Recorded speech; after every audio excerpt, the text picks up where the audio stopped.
यह वरमाला। जन्म जन्म शिव पद अनुरागा, जन्म जन्म शिव पद अनुरागा। सती जन्म जन्म यह वरमाला।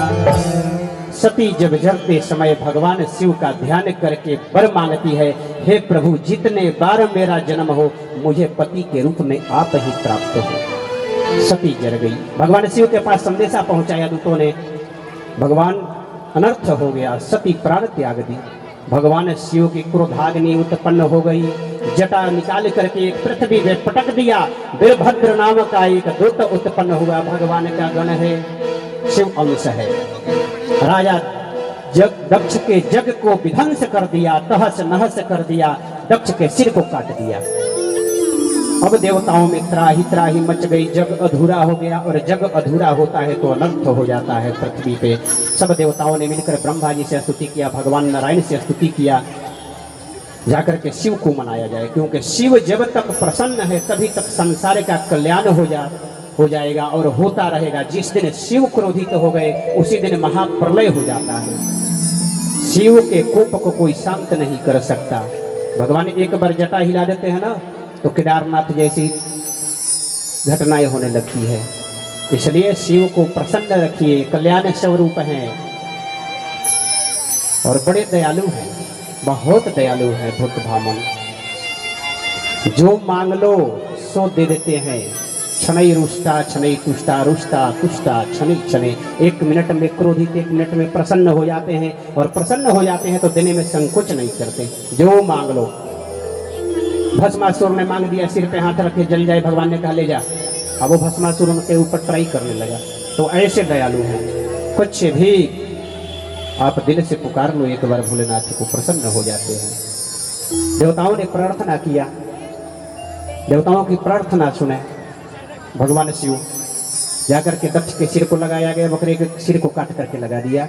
भगवान शिव ने दक्ष के यज्ञ को संपन्न कराया, और उसके बाद दक्ष ने भगवान शिव की स्तुति किया, बहुत सुंदर स्तुति किया, और फिर यज्ञ का शेष सामग्री सब भगवान शिव को समर्पित कर दिया कि आज से यज्ञ में जो भी शेष बचेगा वो सब शिव अंश है। वो यज्ञ करता ही ले सकता है, ग्रहण कर सकता है। यज्ञ का 1 रुपया भी अगर कोई ग्रहण किया, कोई आजीवन दरिद्र रहेगा, दरिद्रता व्याप्त हो जाएगी।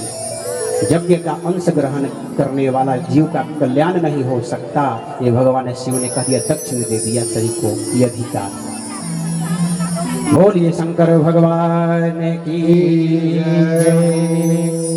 इसके बाद मैत्री मुनि ने ध्रुव का चरित्र सुनाया। बहुत सुंदर चरित्र है ध्रुव का भी।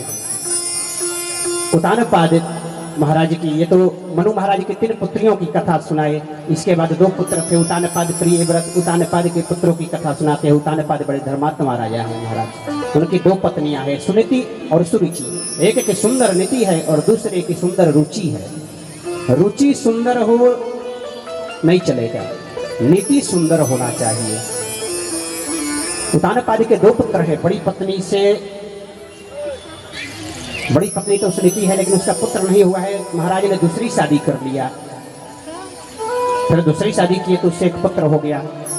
और दुर्भाग्यवश देखिए, जब पत्नी को घर से निकाले थे, पहली पत्नी को भी गर्भवती थी। भक्त ध्रुव जैसा बेटा उत्पन्न हुआ बाद में, लेकिन अब हो गया कि जो दूसरी आई थी वो भक्त ध्रुव, जो दूसरी पहले बड़ी वाली की जो बेटा ध्रुव था, उसको राजा के पास जाने नहीं देती थी।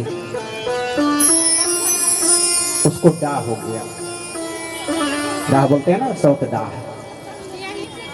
तो जाने नहीं देती थी। एक दिन ध्रुव तो उत्तानपाद के गोद में जाकर के बैठ गए, और जैसे गोद में बैठा, दौड़ करके रानी आई, हाथ पकड़ के ध्रुव को नीचे कर दिया। नीचे उतर, तूने दुस्साहस कैसे किया? मेरा बेटा ही राजा के, महाराज के गोद में बैठने का अधिकारी है। ध्रुव के मन में ये बात बैठ गई। रोते हुए दौड़ करके माता के पास गए, माता से बताए कि हमें गोद से उतार दिया गया। देखिए, ये सुनीति की नीति है, सुंदर नीति। उसने कहा, पुत्र तू ऐसा कुछ कर ले कि तू परम पिता के गोद में बैठ जा। ये तो संसार के पिता हैं, तो ऐसा कर कि परम पिता के गोद में बैठ जा, जहाँ से कोई उतार नहीं सकता। माता की जैसे ये वचन सुने ध्रुव महाराज मन में ठान लिया कि अब तो हमें परम पिता के गोद में बैठना ही है। मन में विचार कर लिया और निकल पड़े, घर त्याग दिए। देखिए 5 वर्ष की अवस्था है ध्रुव की, सिर्फ 5 वर्ष की। हम बच्चे को 20 बच्चे हो, 20 साल का हो गया बुढ़ा, फिर बोलते हैं बच्चे हैं। और सुनीति माता है जो अपने पुत्र को 5 वर्ष की अवस्था में बोल दिया जाओ तपस्या करो।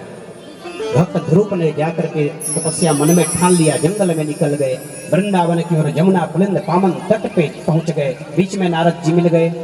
कहाँ जा रहे हो बालक? ध्रुव कहते हैं महाराज परम पिता के गोद में बैठना है। नारद जी ने बताया ये बड़ा कठिन मार्ग है पुत्र। बोले आप गुरुदेव अगर मिल गए तो अब कुछ कठिन नहीं रहेगा। आप जैसा सदगुरु जिसके जीवन में मिल जाए उसके लिए क्या कठिन हो सकता है। सदगुरु की बड़ी कृपा होती है। कोई आपको मार्गदर्शन करने वाला मिल जाए तो आपका जीवन धन्य हो जाएगा, फिर तो गोविंद को प्राप्त कर लोगे।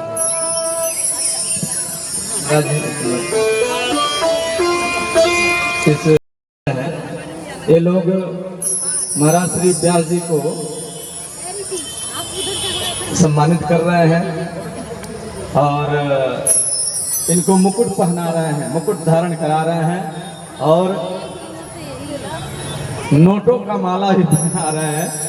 तो इनको महाराज श्री की तरफ से ढेरों आशीर्वाद साधुवाद। हाँ और हाँ हाँ